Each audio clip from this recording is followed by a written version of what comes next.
Hello.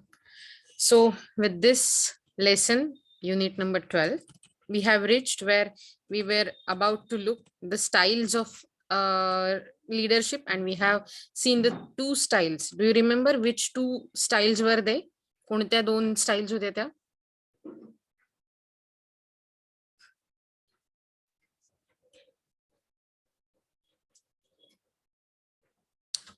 Yeah. So, first one was autocratic style किंवा authoritarian style, ज्यात एकच माणूस डिसिजन घेतो आणि त्याचं सगळ्यांनी ऐकायचं असतं. He is the decision maker, he is the whole and soul of an organization.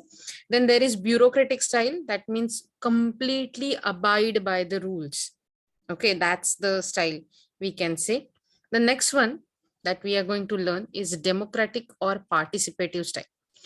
Democratic style is also called as participative style of leadership. The leader in the style encourages the employees, that is subordinates, to be part of a decision-making process.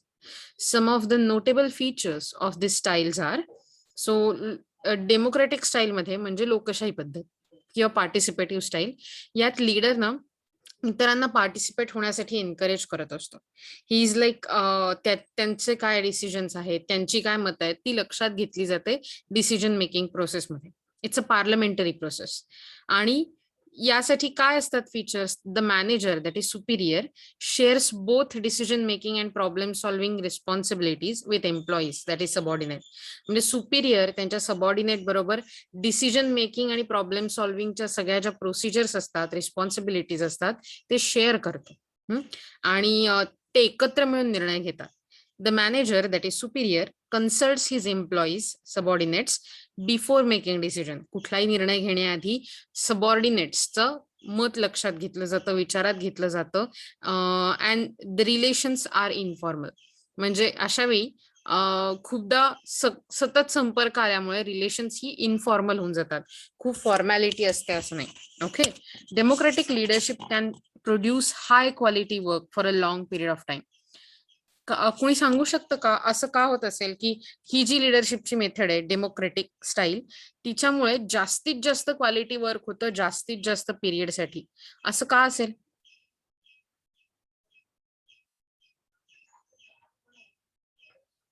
Anybody?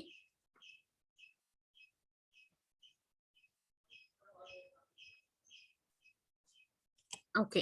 So simply saying, democratic leadership मध्ये सगळ्यांचं मत लक्षात घेतल्यामुळे एक आपलेपणा असतो, एक belonging असं जे म्हणतो ना आपण तिथले म्हणजे तिथे आपल्याला काहीतरी मान आहे डिसिजन मेकिंग प्रोसेसमध्ये किंवा ओव्हरऑल रिझल्ट्समध्ये.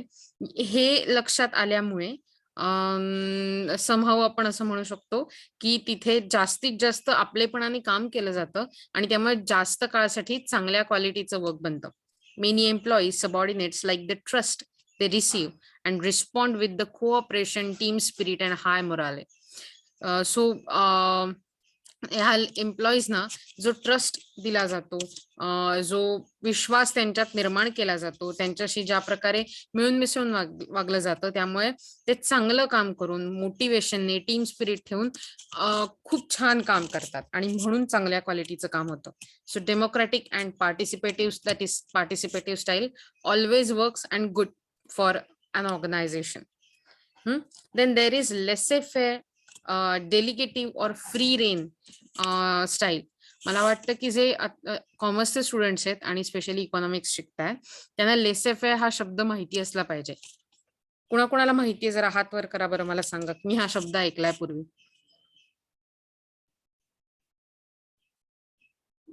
लेसे फेअर. तुम्हाला नुसतं हात वर करायचंय, तुम्हाला खरंच आठवत नाहीये? That's not fair. तुम्ही फक्त लॉग इन करणं आणि निघून जाणं. It's not just your work. व्हॉट्स लेसे फेअर?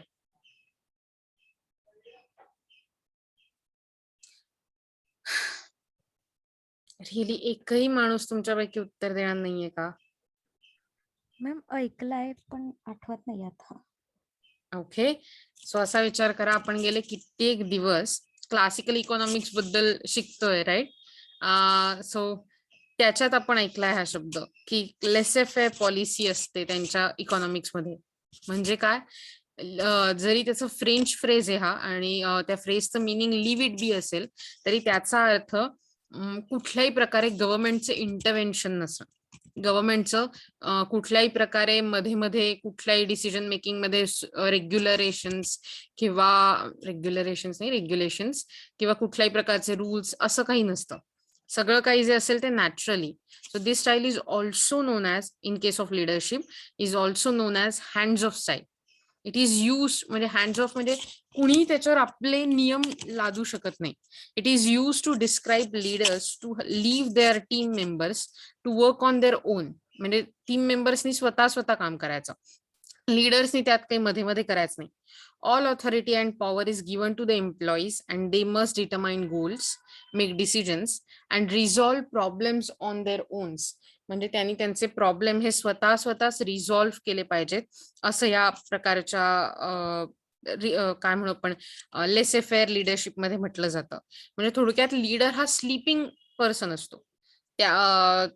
त्याचं काही मोठं कॉन्ट्रीब्युशन होत नाही, कारण तो कुठल्याही नियमांना धरून चालत नाही.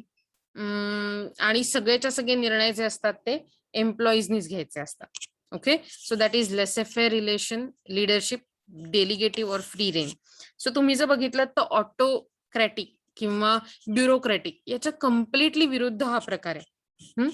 Then there is the next thing that is servant relation leadership. This is style of a leadership which is called servant leadership, is based on the term coined by Robert Greenleaf in 1970s. This leadership style is based on strong values and personal integrity. In many ways, servant leadership is a form of democratic leadership because the whole team tends to be involved in the decision making. जर बघितलं तर अख्खी team decision making मध्ये involve असते आणि म्हणून democratic म्हणजे असं म्हणूया की वेगळ्या प्रकारे ही डेमोक्रेटिक लिडरशिप सारखीच आहे, कारण या प्रकारच्या डिसिजन मेकिंग स्टाईलमध्ये किंवा या प्रकारच्या लिडरशिप स्टाईलमध्ये सगळीच टीम डिसिजन मेकिंग मध्ये इन्व्हॉल्व्ह असते. अतिशय स्ट्रॉंग व्हॅल्यूज आणि पर्सनल इंटिग्रिटी, म्हणजे थोडक्यात सांगायचं झालं तर मूल्य ही जी गोष्ट आहे जी आपल्या समाजातून कुठेतरी नाहीशी होत चालली असं आपण म्हणू शकतो किंवा कमी होत चालली आहे, विच इज अ टेरिफाईंग थिंग. तर तिथे त्याचा वापर करून लिडरशिप चा काय म्हणू आपण त्याला वर्कआउट केली जाते. मला माहितीये हे सगळे टॉपिक फेअरली प्रचंड थिओरिटिकल आहेत, पण तरी आपल्याला ते शिकायला तर हवेच आहेत. आपण आतापर्यंत ज्या स्टाईल बघितल्यात त्यात पहिली होती ऑटोक्रॅटिक किंवा ऑथॉरिटेरियन स्टाईल, मग ब्युरोक्रॅटिक होती, मग डेमोक्रॅटिक किंवा पार्टिसिपेटिव्ह स्टाईल होती, मग लेसे फेअर लिडरशिप किंवा डेलिगेटिव्ह और फ्री रेन, आणि मग सर्वंट रिलेशनशिप. सर्वंट रिलेशनशिप ही टर्म कॉइंड केली आहे रॉबर्ट ग्रीनलीफ 1970s मध्ये.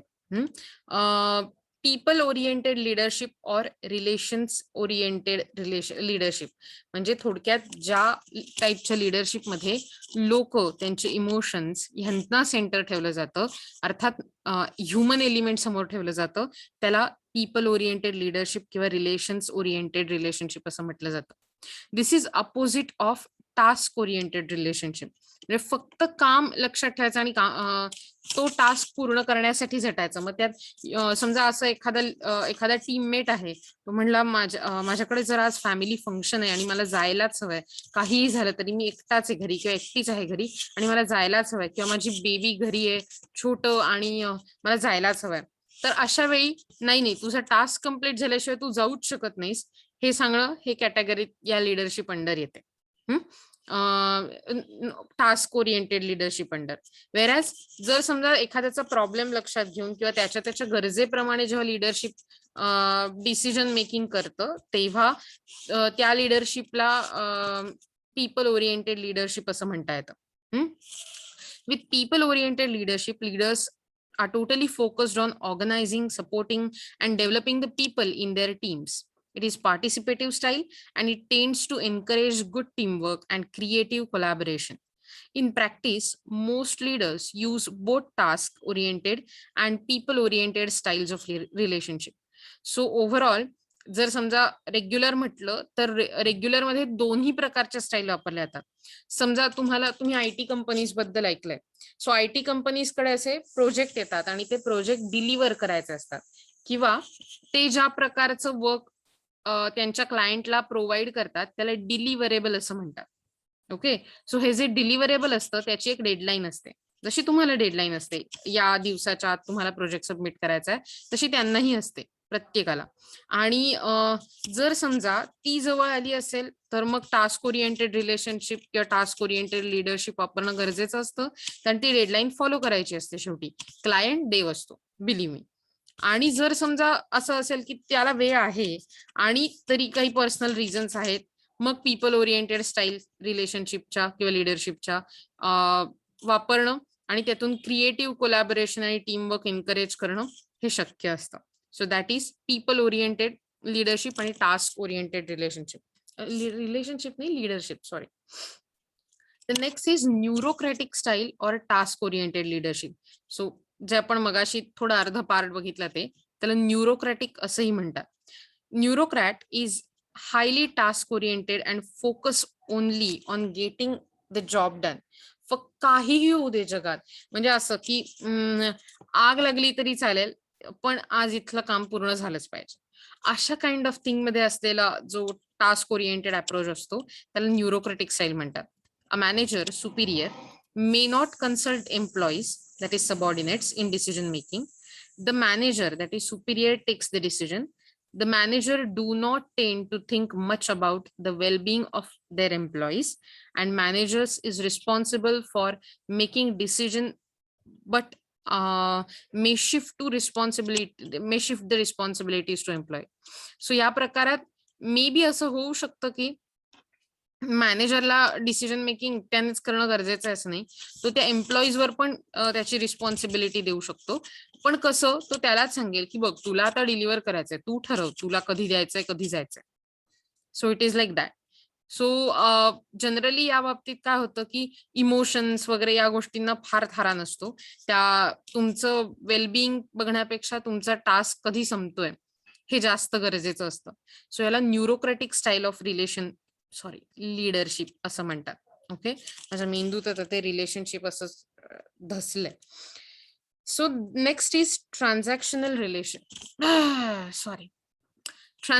leadership. This style of leadership starts with the idea that team members agree to obey their leaders totally when they accept a job. So जेव्हा ही जी type leadership आहे ती अशा आयडियाने सुरू होते की टीम मेंबर्स हे त्यांच्या लीडर बरोबर कम्प्लिटली ऍग्री करतात ते when they accept the job. The transaction is usually the organization paying the team members in return for their efforts and compliance. So हे जे ट्रान्झॅक्शन असतं ते ऑर्गनायझेशन मध्ये टीम मेंबर्सना त्यांच्या एफर्ट्स बद्दल त्यांच्या कंप्लायन्स बद्दल पे करत असतं. सो तुम्ही जेवढी ट्रान्झॅक्शन चांगली कराल then you get paid. But the leader has right to punish team members if their work doesn't meet the predetermined standard. So तुम्ही जर कधी वर्क फ्रॉम होम किंवा असे जॉब्सच्या गोष्टी बघितल्या असतील तर त्यात कसं असतं की समजा टायपिंग वर्क असेल वर्क फ्रॉम होम किंवा डेटा एंट्रीचं वर्क. सो व्हॉट हॅपन्स, तुम्ही त्यांच्याकडून जे काम आलेलं असतं ते घेता, डेटा एंट्री करायला घेता किंवा टायपिंग करायला घेता आणि तुम्ही जेव्हा त्यांना पाठवता त्यांनी अशी नोट लिहिलेली असते की 10% मिस्टेक्स किंवा 1% किंवा 5% मिस्टेक्स अलाउड. त्याच्या पुढे जर मिस्टेक झाली तर तुमच्या पेमेंट मधनं कट होतं. So that is kind of leadership is called as transactional relationship. So तुमच्या कामाबद्दल तुम्हाला पे ऑफ केलं जातं पण पनिशही केलं जातं चुकांबद्दल. Transactional leadership is really a type of management, not a true leadership style, because the focus is on short-term task. त्या फक्त तेवढ्या टास्क पुरता फोकस असल्यामुळे याला आपण ट्रू लिडरशिप स्टाईल असं म्हणू शकत नाही. मे बी एखाद्या टास्क पुरती लिडरशिपची किंवा टाईप ऑफ मॅनेजमेंट म्हणू शकतो आपण. It has serious limitations for knowledge-based and creative work. However, it can be effective in other situations. So जेव्हा तुम्ही डिझाईन किंवा अॅनिमेशन किंवा इतर कोणत्याही नॉलेज बेस्ड अकॅडमिक्स या सगळ्या क्षेत्राबद्दल म्हणता तर तिथे ट्रान्झॅक्शनल लिडरशिप ही अतिशय प्रॉब्लेमॅटिक ठरू शकते. असा विचार करा, समजा मला प्रत्येक लेक्चर बद्दल पेमेंट मिळतं आणि मी तुम्हाला खूप काहीतरी कॉम्प्लिकेटेड विषय शिकवते. ते काय करतात, मी तुम्हाला जर शिकवलं आणि त्यानंतर तुमची लगेच टेस्ट घेतात. त्या टेस्टमध्ये तुम्हाला चांगले मार्क मिळाले, देन आय एम गुड, मला पे होतं. त्यात 50% कमी मार्क तुम्हाला मिळाले तर माझा पे कट होतो. असा जर अप्रोच असेल आणि एखाद दिवशी मी फक्त इंट्रोडक्शनचा टॉपिक घेते जो इझी असेल, मे बी दुसऱ्या दिवशी स्टुडंट्स कदाचित रिव्हिजन करून आले नसतील आणि मी जे शिकवलं ते मागचं सपाट पुढचं त्यांना आठवेल कदाचित शिकवलेलं, पण त्यांना कदाचित समजणार नाही की मी काय शिकवलंय, कारण त्यांना मागचं आठवत नाही. किंवा तिसऱ्या दिवशी समजा एखादा स्टुडंट पहिले 2 दिवस अटेंड करतच नसेल आणि तिसऱ्या दिवशी आला आणि त्याच्या टेस्टला त्याला 25% मार्क्स मिळाले. Okay, I am teaching whole my heart. तर अशा वेळी मला पनिशमेंट होईल, कारण ते ट्रान्झॅक्शनल लीडरशिप मध्ये कुणालाही 50% कमी मार्क असेल तर मी पनिशमेंट मध्ये जाणार. बरोबर. सो आता यात इतर स्टुडंट्सचा पण काही दोष नाही, माझाही काही दोष नाही. तसंही असताना मला मात्र पनिशमेंट मिळणार त्याची. So that is knowledge based. अशा ज्या प्रकारच्या गोष्टी असतात त्याच्यासाठी ट्रान्झॅक्शनल लीडरशिप ही अत्यंत प्रॉब्लेमॅटिक ठरू शकते. Okay, then comes transformational leadership. People with leadership style are true leaders who inspire their teams constantly with a shared vision of the future. While this leader's enthusiasm is often passed on to the team, he or she can need to be supported by detailed people. म्हणजे ट्रान्सफॉर्मेशनल leadership मध्ये विचार करताना खरे leader जे असतात ते त्यांच्या टीमला सतत इन्स्पायर करत असतात आणि ते फ्युचरची जी एक विजन असते, त्यांचं जे गोल असतं ते त्यांच्या समोर मांडत असतात टीम समोर.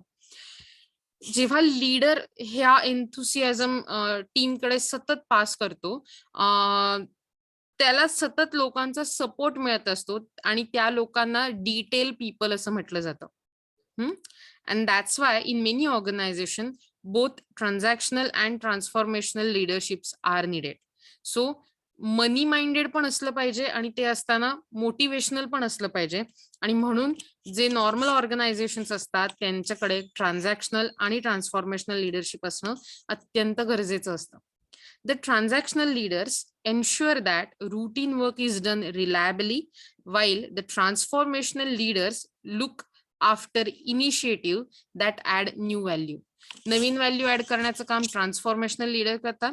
ट्रान्झॅक्शनल लीडर तो टास्क कम्प्लीट करून घेण्याचं काम करतात. So these are what we can say the styles of leadership.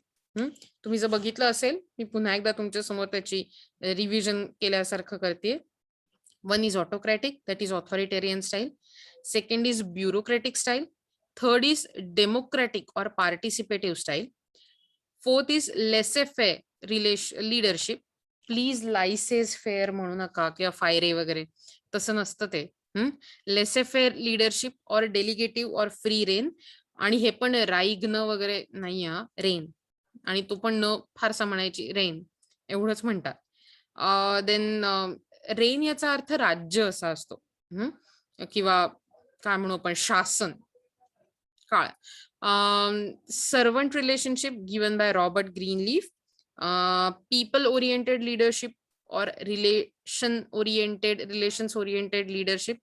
Neurocratic style or task oriented leadership. Transactional leadership and transformational leadership. So these are the basic styles of leadership. So तुम्हाला यात काही शंका आहे का मित्र मैत्रिणींनो?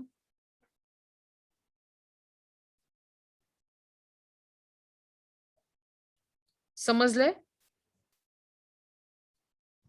Yes ma'am. Okay. Why is that की तुम्हाला टाईप करावं असं वाटतंय? म्हणजे इट्स ओके. नेटवर्कचा इतका इश्यू झालाय का मला, म्हणून मी काय म्हणतात जेन्युइनली विचारते, का तुम्हाला माईक बंद करायची सवय झाली? It's very difficult always to get messages. Okay, ठीक आहे. त्याचंही उत्तर मेसेजवर ना. ओके. So team building. अरे see, yeah, network problem that can happen. Okay, let's go ahead. Team building. So this is like an introductory process. Team बिल्डिंगची काय introduction आहे बघूया. A team is a group of a people working towards the common goal. Team building is the process of enabling that group of people to reach their goal.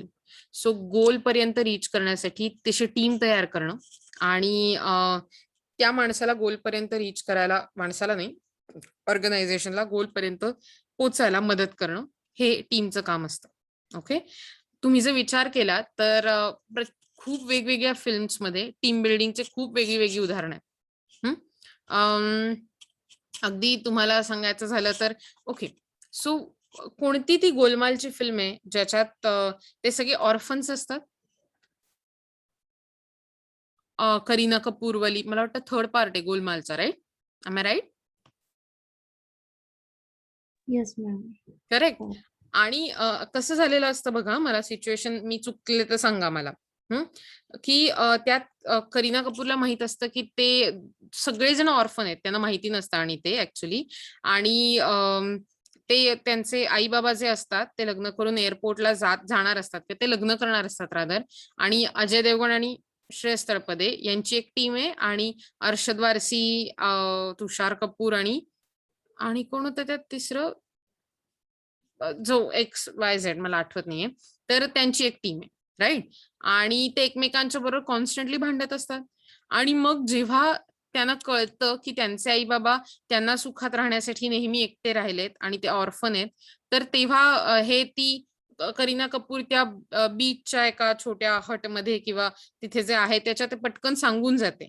आणि मग त्यांना ते लक्षात येतं, बरोबर आहे की नाही? आणि मग ते एकमेकांच्या एकदम चांगले जवळ येतात, कनेक्ट होतात, आणि मग त्यानंतर त्या आई-बाबांना खुश ठेवण्याच्या गोलने ते काम करायला लागतात. हा सीन सगळ्यांना आठवतोय का रे? बघितला असेल ना तुम्ही गोलमाल 3? Yes ma'am. आणि हा सीन असाच्या असा आहे, येस राईट? मॅम. हो. हां.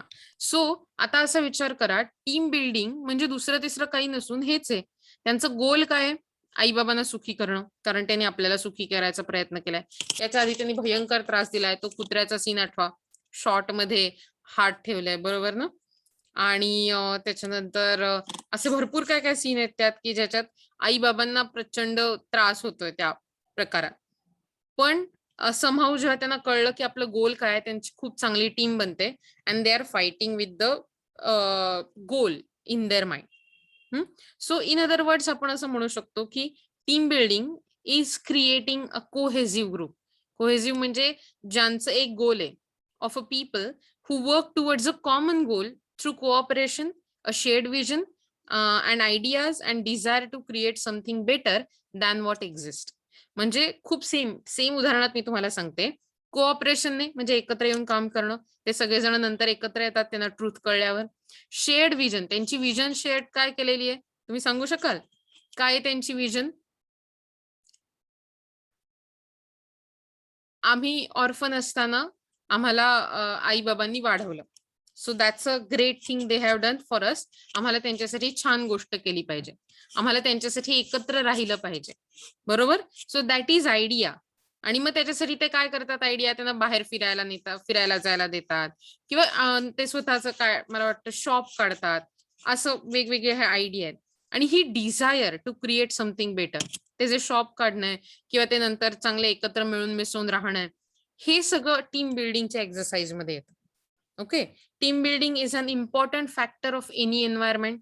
It's focus is to specialize in bringing out the best in the team to ensure self development, positive communication, leadership skills, ability to work closely together as a team to solve problem. So ह्या सगळ्या गोष्टी अत्यंत गरजेच्या असतात एका चांगल्या team मध्ये, की स्वतःची डेव्हलपमेंट करून घेणं, ते करत असताना नेहमी पॉझिटिव्हली टीम मध्ये कम्युनिकेशन असणं, एक चांगलं लीडरशिप स्किल असणं, लीडरशिप असणं त्या टीम मध्ये. आणि दुसरी गोष्ट म्हणजे प्रत्येकाला एकमेकांच्या जवळ राहून एकमेकांच्या काय म्हणतात सेम विजनने काम करण्याची सवय झाली पाहिजे as a team to solve problem. So it is the process, or this is referred to as the process of selecting or creating a team from the scratch. म्हणजे अतिशय काही लोक म्हणजे कोणी एकत्र नसताना त्यांना एकत्र आणणं, त्यातून टीम घडवणं, हे ह्या टीम बिल्डिंग प्रोसिजरची सुरुवात आहे असं आपण म्हणू शकतो. सांगा मला, तुम्हाला आणखीन असं काही एक्झाम्पल आठवतंय का रे टीम बिल्डिंगचं?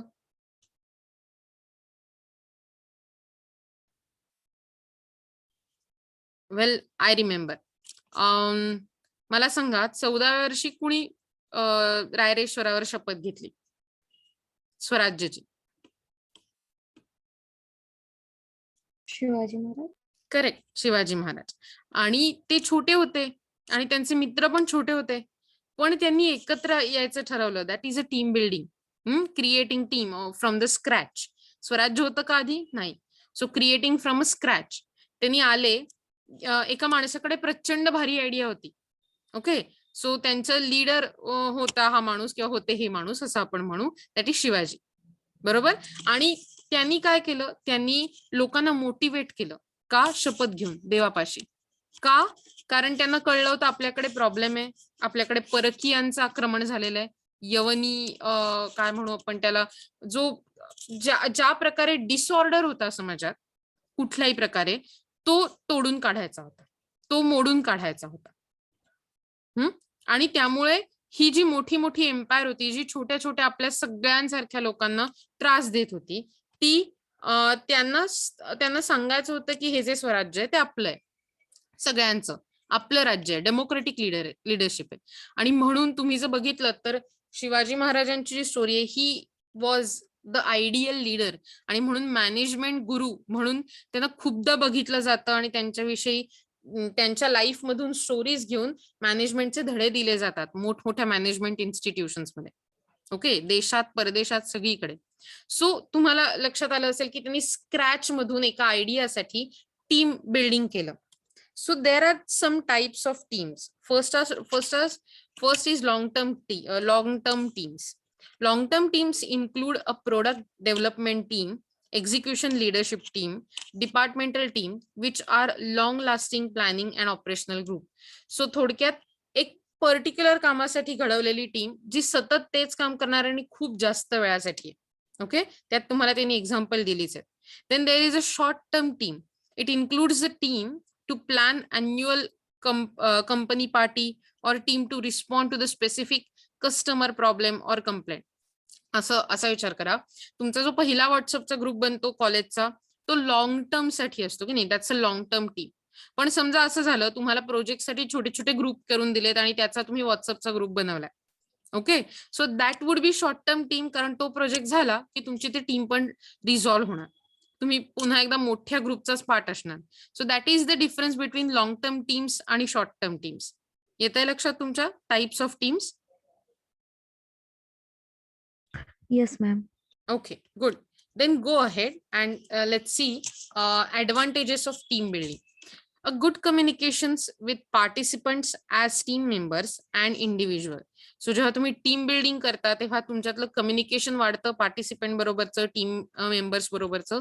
त्यात एक ह्युमन डेव्हलपमेंट तयार होतं, मोटिवेशन, पॉझिटिव्ह एनर्जी, सिनर्जी असं त्याला म्हटलं जातं. Okay, then increase productivity and creativity. थोडक्यात प्रोडक्टिव्हिटी आणि क्रिएटिव्हिटी वाढवली जाते टीम बिल्डिंगमुळे. कारण चांगली लोक एकत्र येतात आणि काम करतात. Team members motivated to achieve goals. म्हणजे थोडक्यात टीम मेंबर्स जे असतात त्यांना मोटिवेशन मिळतं गोल अचीव्ह करण्यासाठी. A climate of cooperation and collaborative problem solving. म्हणजे कोलॅबोरेशन, कोऑपरेशन याचं एक छान प्रकारचं बिझनेस एन्व्हायरमेंट क्रिएट होतं आणि त्यातून प्रॉब्लेम सॉल्व्हिंग हे सोपं होऊन जातं.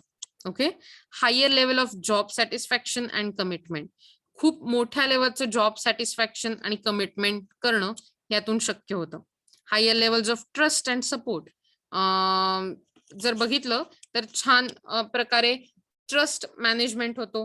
म्हणजे असा विचार करा की टीममेट्स जे असतात त्यांच्यात खूप चांगला विश्वास निर्माण होतो. ते कुठल्याही कामासाठी एकमेकांना खूप मस्त सपोर्ट करायला लागतात.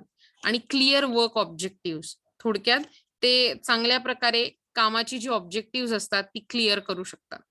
ओके, दॅट मीन्स थोडक्यात ते त्यांचं काम पूर्ण करून गोल्स अचीव्ह करायला मदत करू शकतात. सो चांगल्या प्रकारे स्क्रॅच पासून टीम बिल्ड करण्याचे काय ऍडव्हान्टेजेस आहेत ते मी तुम्हाला आता सांगितले. ओके, तुम्ही चॅट बॉक्स मध्ये तुमचं नाव, फॅकल्टी आणि नंबर नेहमीप्रमाणे टाकू शकता. मी पुढे जाते. होपफुली तुमचं लक्ष आहे. These are the stages of team building. कोणकोणत्या स्टेजेसनी टीम बिल्डिंग होते? मला वाटतं आपण खरं सांगू तर इथे थांबूया. आपण उद्याला हे बघू शकतो असं मला वाटतं एकदा. पण याची इंट्रोडक्शन बघूया आणि थांबूया. तोपर्यंत तुम्ही नाव नंबर टाकताय ना. Stages in team building. Effective teamwork is essential in today's world.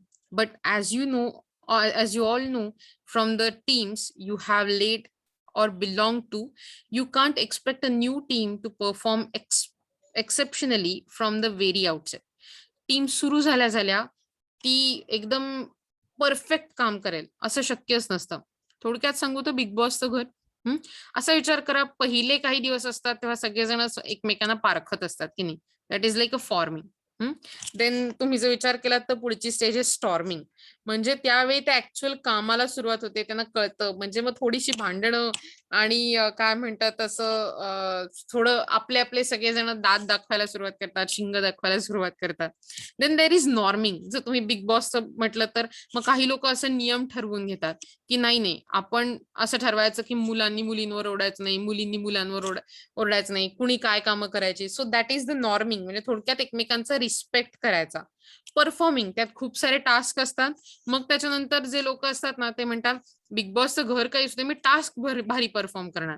So that is performing, hard work. And then there is adjourning or mourning. That is जेव्हा तुम्ही असं 90व्या दिवसावर वगैरे पोहोचलेले असता किंवा 80व्या, 100 दिवसांचा जनरली असं म्हटलं जातं, असतो साधारण 90 दिवसांचा. सो 80 ते 90 दिवसांमध्ये तुम्ही जेव्हा त्या घरातनं बाहेर पडणार असता तेव्हा मात्र कसं होतं की अरे आता झालंय, आता संपलंय, आता त्या घराची आवड लागायला लागलेली असते. 2, 3, 5च लोक उरलेली असतात. सो इट इज लाईक काय भांडायचं, कसं भांडायचं, मग नुसत्या गप्पा. मग असं थोडक्यात मला माहितीये बिग बॉसचं उदाहरण देणं हे कितपत काय म्हणू फ्रुटफुल आहे, पण मला वाटतं तुम्ही हे पटकन समजू शकाल. अशाच प्रत्येक स्टेजेस असतात. कुठलीही टीम सुरू झाल्या एकदम भारी करूच शकत नाही, बरोबर ना. कॉमन गोल त्यांच्या मनात पूर्ण बिंबेपर्यंत तुम्ही पुढे जाऊ शकत नाही. Psychologist Bruce Tuckman first come up with the memorable words forming, storming, norming, performing back in 1965 to describe the path to high performance that most team follow. So हा जो सायकोलॉजिस्ट आहे ब्रूस टकमन, त्याने 1965 मध्ये म्हणजे त्याने या प्रकारच्या टीम फेजेसची अरेंजमेंट सांगितली किंवा तो he came up with the idea of forming, storming, norming आणि परफॉर्मिंग.